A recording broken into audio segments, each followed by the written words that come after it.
TDP మూడో జాబితా ప్రకటించింది. 11 అసెంబ్లీ సీట్లతో పాటు 13 ఎంపీ అభ్యర్థుల జాబితాను విడుదల చేసింది. పొత్తులో భాగంగా 144 అసెంబ్లీ, 17 పార్లమెంట్ స్థానాల్లో టీడీపీ పోటీ చేయనుంది. ఇదివరకే 128 శాసనసభ స్థానాలకు అభ్యర్థులను ప్రకటించగా తాజాగా మరో 11 మందిని వెల్లడించింది. 5 అసెంబ్లీ, 4 ఎంపీ స్థానాలను పెండింగ్ లో పెట్టింది. టీడీపీ సీట్లలో మాజీ మంత్రులు కొందరికి చోటు దక్కలేదు. గంటా శ్రీనివాస్, కళా వెంకట్రావు వంటి వారు ఇంకా వెయిటింగ్ లో ఉన్నారు. చీపుర్పల్లి, భీమిలి, ఎచ్చెర్ల, పాడేరు, ఆదోని, ఆలూరు, గుంతకల్లు వంటి సీట్లు ఇంకా పెండింగ్ లో ఉన్నాయి. ఎచ్చెర్ల సీటు బీజేపీకి కేటాయించారని తెలుస్తోంది. కృష్ణా జిల్లాలో దేవినేని ఉమాకు మొండి చేయి ఎదురుకాగా మైలవరం నుంచి వసంత కృష్ణప్రసాద్ కి టికెట్ ప్రకటించింది టీడీపీ. అయితే మాజీ మంత్రి జయరాంకి ఇంకా టికెట్ చోటు దక్కలేదు. అనంతపురం ఎంపీ సీట్ పైన ఇంకా స్పష్టత రాలేదు. శ్రీకాకుళం టీడీపీలో అసమ్మతి సెగరేగింది. శంకర్ కి టికెట్ కేటాయించింది టీడీపీ. తమకు టికెట్ దక్కకపోవడంతో లక్ష్మీదేవి అసంతృప్తి వ్యక్తం చేశారు. చంద్రబాబు ఫొటోస్ ని, పార్టీ జెండాలని తొలగించారు. గుండా కుటుంబానికి అన్యాయం చేశారంటూ అనుచరులు ఆగ్రహం వ్యక్తం చేశారు. తమ అనుచరులతో భేటీ అయ్యారు గుండా సూర్యనారాయణ, లక్ష్మీదేవి. అయితే పార్టీ పదవులకి రాజీనామా చేసే యోచనలో ఉన్నారు ఇరువురు నేతలు.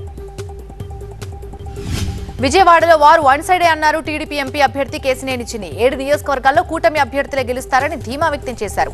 అబద్దాలే జీవితంగా కేశినేని నాని బతుకుతున్నారని ఆరోపించారు చిన్ని. ప్రజల్లో లేని నాయకులు గెలవటం అసాధ్యమన్నారు. విజయవాడ వెస్ట్, మైలవరంలో విభేదాలు లేవని, అందరం కలిసి పనిచేస్తున్నామని తెలిపారు కేశినేని చిన్ని. శ్రీకాళహస్తిలో టీడీపీ, జనసేన, బీజేపీలోని అసమ్మతి నేతలు సమావేశమయ్యారు. శ్రీకాళహస్తి టీడీపీ అభ్యర్థి బొజ్జల సుధీర్ రెడ్డి అభ్యర్థిత్వాన్ని వ్యతిరేకిస్తున్న ఎస్సీవీ నాయుడుతో బీజేపీ నేతలు, జనసేన ఇన్ఛార్జ్ కోట వినూత భేటీ అయ్యారు. శ్రీకాళహస్తి టికెట్ ని ఆశిస్తున్న ఎస్సీవీ నాయుడు, కోట వినూత సమావేశంపై ఆసక్తికర చర్చ జోరుగా జరుగుతోంది. 3 పార్టీలకు సంబంధించిన అభ్యర్థులపై సర్వే నిర్వహించి టికెట్ ఇవ్వాలని కోరుతున్నారు అసమ్మతి నేతలు. వైసీపీ సర్కార్పై నిప్పులు చెరిగారు గురజాల మాజీ ఎమ్మెల్యే ఎరపతినేని శ్రీనివాసరావు. కాసు మహేష్ హత్య రాజకీయాలతో 11 మంది చనిపోయారని ఆరోపించారు. 3000 ఎకరాల ప్రభుత్వ భూమిని దోచుకున్నారని విమర్శించారు. పోలింగ్ బూత్లను మార్చి వైసీపీ వాళ్ల ఇళ్లలో పెట్టుకున్నారన్నారు. పల్నాడు రాజధానిని గురజాలకు తెస్తామని చెప్పారు. 5 ఏళ్లలో ప్రతి ఇంటికి ఒక గ్యాస్ సిలిండర్ ఉచితంగా ఇస్తామన్నారు ఎరపతినేని. తనపై పదే ఆరోపణలు చేయటం సోమిరెడ్డికి అలవాటుగా మారిందన్నారు మంత్రి కాకాని గోవర్ధన్ రెడ్డి. అధికారులపై ఆరోపణలు చేయటం, చివరికి బ్లాక్మెయిల్ చేయటం బాధకరమన్నారు. వాటాలు, అక్రమ లావాదేవీలున్నాయని చెప్పడం దారుణమన్నారు. సోమిరెడ్డి గెలిచేది లేదు, మాపై విచారణ జరిపేది లేదన్నారు కాకాని. ఈసీ ఆదేశాలను లెక్క చేయకుండా వాలంటీర్లను వైసీపీ వాడుకుంటుందన్నారు బీజేపీ ఏపీ అధికార ప్రతినిధి సాధినేని యామిని. పోలీసులు ఈసీ కోడ్ లెక్క చేయకుండా ప్రవర్తిస్తున్నారని చెప్పారు ఆమె. వైసీపీ పాలనలో అవినీతితో డ్రగ్ కల్చర్ పెరిగిపోయిందని ఆరోపించారు. ఏపీ పోలీసుల నిర్లక్ష్యం వల్లనే విశాఖలో 25 కేజీల డ్రగ్స్ దొరికాయన్నారు. ఢిల్లీ నుంచి వచ్చిన వారు అసలు విషయాన్ని బయటపెట్టారన్నారు. ఎన్నికల్లో పురంధేశ్వరి పరువు తీయటానికి వైసీపీ ప్రయత్నిస్తుందన్నారు యామిని. శ్రీనివాసులపై స్థానికులే కాదు టీడీపీ నుంచి వ్యతిరేకత ఉందన్నారు తిరుపతి జనసేన ఇన్ఛార్జ్ కిరణ్ రాయల్. శ్రీనివాసుల్ని మార్చే అవకాశం ఉందన్నారు. తిరుపతి గెలిచే సీటు కాబట్టి ఒకసారి ఆలోచించమని చెప్పామన్నారు. మరో 3 పేర్లతో రీసర్వే చేస్తామని హామీ ఇచ్చారన్నారు. అలాగే పవన్ కళ్యాణ్తో చర్చల్లో తిరుపతి సీట్పై కూడా చర్చ జరిగిందన్నారు కిరణ్ రాయల్. విశాఖ పోర్టులో సీబీఐ దర్యాప్తును ప్రభుత్వ అధికారులు అడ్డుకున్నారన్నది అవాస్తవమన్నారు విశాఖ సిపి. సీబీఐ అధికారుల వినతితోనే లోకల్ అధికారులు అక్కడికి వెళ్లారన్నారు. కంటైనర్ డ్రగ్స్ కేసుని సీబీఐ దర్యాప్తు చేస్తుందని, ఇంటర్పోల్ సమాచారంతో సీబీఐ సోదాలు చేసిందన్నారు. డ్రగ్స్ పట్టుబడ్డ ప్రైవేట్ పోర్ట్ మా పరిధిలో లేదని చెప్పారు. సీబీఐ అధికారుల వినతితో డాగ్ స్క్వాడ్ అక్కడికి వెళ్లిందన్నారు విశాఖ సిపి. సుప్రీంకోర్టులో ఎమ్మెల్సీ కవితకి చుక్కెదురైంది. ఆమెకి బెయిల్ ఇచ్చేందుకు సుప్రీంకోర్టు నిరాకరించింది. ట్రయల్ కోర్టుకి వెళ్లాలని సుప్రీం సూచించింది. బెయిల్ పిటిషన్పై జాప్యం లేకుండా విచారణ జరపాలని ట్రయల్ కోర్టుని ఆదేశించింది. పిటిషన్లో లేవనెత్తిన ఇతర అంశాలపై విచారణకు అంగీకరించింది ధర్మాసనం. తెలంగాణలో ఎంపీ సీట్పై కూనంనేని ఆసక్తికర వ్యాఖ్యలు చేశారు. పార్లమెంట్ సీటు కాంగ్రెస్ ఇస్తుందని ఆశిస్తున్నామన్నారు. సిపిఐకి ఇవ్వాలా లేదా అనేది కాంగ్రెస్ విచక్షణకే వదిలేస్తున్నట్టుగా చెప్పారు కూనంనేని.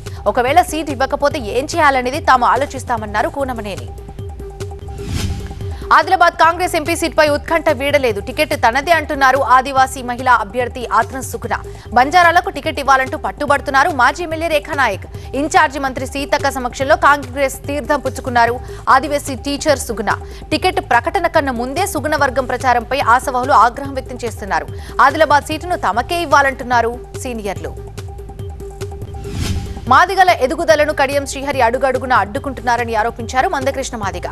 కడియం శ్రీహరి బైండ్ల కులస్తుడని ఆరోపించారు. మాదిగ కులాన్ని అడ్డం పెట్టుకుని ఎదిగాడని సంచలన వ్యాఖ్యలు చేశారు. ఆయన ఎదుగుదల కోసం మాదిగలను అడ్డుకుంటూ వస్తున్నాడని విమర్శించారు మందకృష్ణ. ఎర్రవల్లి ఫామ్ హౌస్ లో మెదక్ పార్లమెంట్ పరిధిలోని బీఆర్ఎస్ నేతలతో సమావేశమయ్యారు కేసీఆర్. మెదక్ ఎంపీ సీటు కేటాయింపుపై చర్చ జరిగింది. ఈ సమావేశానికి హాజరైన మాజీ మంత్రి హరీష్ రావు అభ్యర్థి ఎంపికపై కేసీఆర్ తో మాట్లాడినట్టుగా సమాచారం. బీజేపీపై బీఆర్ఎస్ ఎంపీలు ఫైర్ అయ్యారు. ప్రభుత్వ పాలసీలను తప్పుబట్టి కేసులు పెట్టడం సరికాదన్నారు. దేశ చరిత్రలో ఎప్పుడూ లేని విధంగా రాజకీయ కక్ష సాధింపు జరుగుతుందన్నారు ఎంపీ నామా నాగేశ్వరరావు. తాను పార్టీ మారేదే లేదన్నారు నామా. నాగర్ కర్నూల్ కాంగ్రెస్ లో ఆసక్తికర పరిణామం చోటు చేసుకుంది. మల్లు రవిని సన్మానించి శుభాకాంక్షలు తెలిపారు మాజీ ఎమ్మెల్యే సంపత్. మల్లు రవిని భారీ మెజారిటీతో గెలిపిస్తామని సంపత్ ప్రకటించారు. నిన్నటిదాకా టికెట్ కోసం ఇద్దరి మధ్య కోల్డ్ వార్ జరగగా మల్లు రవికి టికెట్ కేటాయించింది పార్టీ. ఇప్పుడు మల్లు రవి కోసం పనిచేస్తానంటున్నారు సంపత్. పార్టీలో చేరికలపై ఫోకస్ పెట్టారు సీఎం రేవంత్ రెడ్డి. పార్లమెంట్ ఎన్నికల్లో గెలుపే లక్ష్యంగా వ్యూహాలు రచిస్తున్నారు. మల్కాజ్గిరి, సికింద్రాబాద్, చేవెళ్ల సీట్లపై దృష్టి పెట్టారు. 3 సీట్లలో గెలుపు కోసం గ్రేటర్లో చేరికలకు సిద్ధమయ్యారు.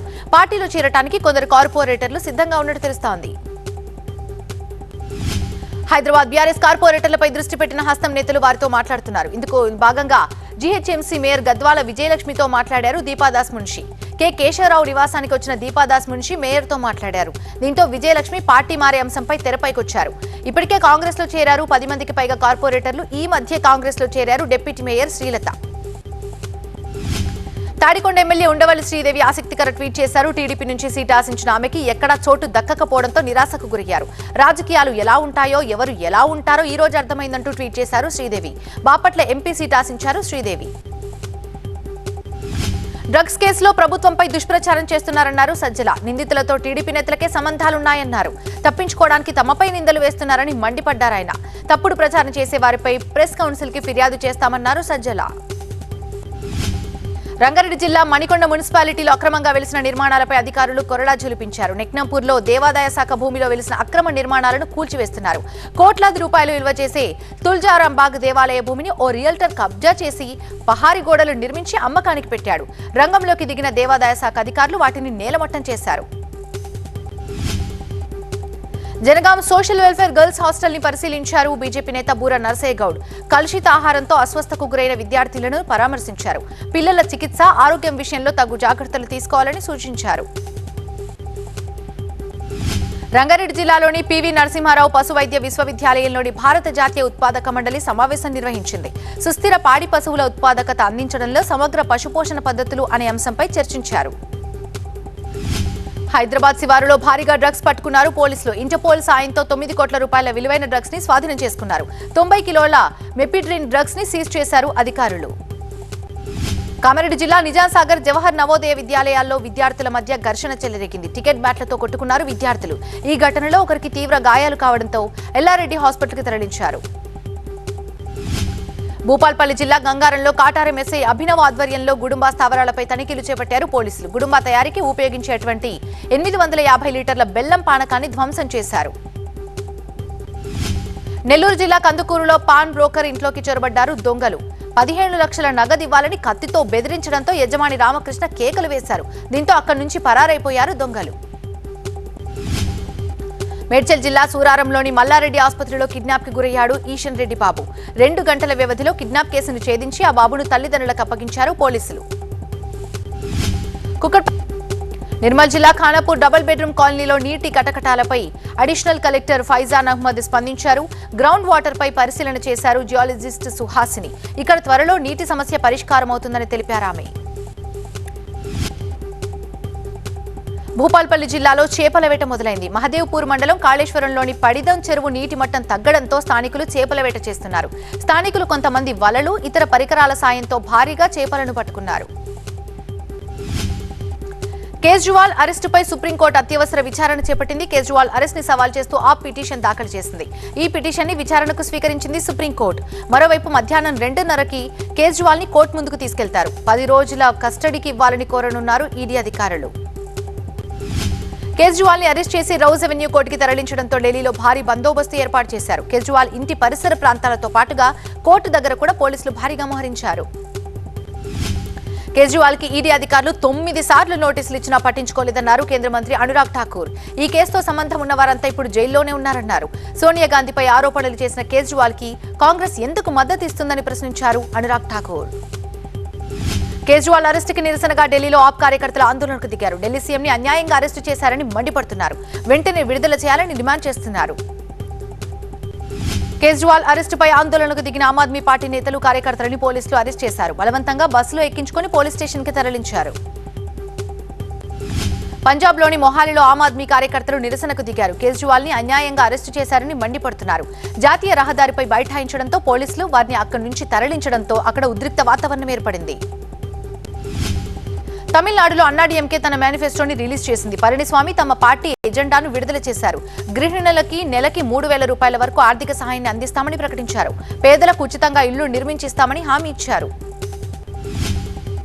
త్రిపురలో ఎన్నికల ప్రచారం ఊపందుకుంది. అగర్తలలో సీఎం మాణిక్ సహా క్యాంపెయిన్ నిర్వహించారు. కార్యకర్తలతో కలిసి ర్యాలీ చేశారు. దేశంలో మూడోసారి మోదీని ప్రధానిని చేయాలని ఓటర్లని కోరారు సీఎం. లోక్సభ ఎన్నికల వేళ ఉత్తరప్రదేశ్లో రాజకీయాలు వేడెక్కుతున్నాయి. తాజాగా సీతాపూర్లో ఉన్నటువంటి ఆజం ఖాన్ ని కలిసేందుకు వచ్చారు సమాజ్వాదీ పార్టీ అధినేత అఖిలేష్ యాదవ్. దీంతో అక్కడికి భారీగా చేరుకున్నారు సమాజ్వాదీ కార్యకర్తలు. పశ్చిమ బెంగాల్లోని బీరభంలో మంత్రి చందన్ సింగ్ ఇంట్లో ఈడీ అధికారులు సోదాలు నిర్వహిస్తున్నారు. ఈ సందర్భంగా ఆయన ఇంటి దగ్గర పోలీసులు మోహరించారు. బీహార్లోని ధార్లో భోజశాలలో ఆర్కలాజికల్ సర్వే ఆఫ్ ఇండియా అధికారులు సర్వే చేస్తున్నారు. కోర్టు ఇచ్చిన ఆదేశాలతో 11వ శతాబ్దానికి చెందిన ఈ చారిత్రక ప్రదేశంలో సర్వే చేస్తున్నారని అధికారులు తెలిపారు. ఇక్కడ సరస్వతీదేవి విగ్రహం ఉందని హిందువులు నమ్ముతున్నారు.